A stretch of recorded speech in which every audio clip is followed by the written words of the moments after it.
How do you cook calamari, squid, and avoid making it tough? I am having a hard time with this seemingly simple snack. The calamari and squid is usually given to me by my neighbor who is a seafood monger. It's frozen in a mix of baby octopus and squid rings, no label. I've tried both boiling and frying them. I've also tried boiling followed by frying. The taste is always good, but the texture is not tender and kind of gummy. It is possible that this type of squid is tougher, e.g. Moroccan octopus is more tender than Thai, and a reason why neighbor says, I can't cook these right.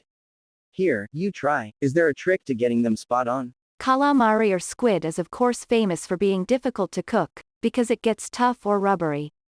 As Harold McGee explains in On Food and Cooking, octopus and squid meat are very rich in collagen.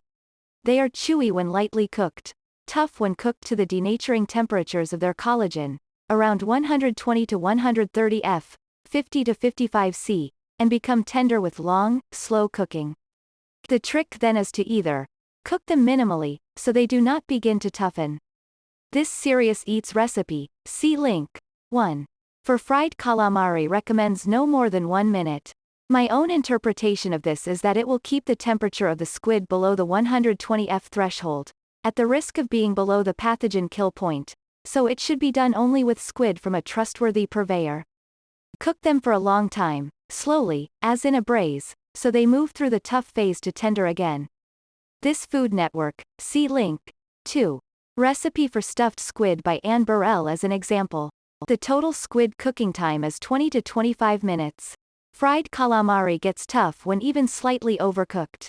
The trick is to thaw and bring to room temperature before frying.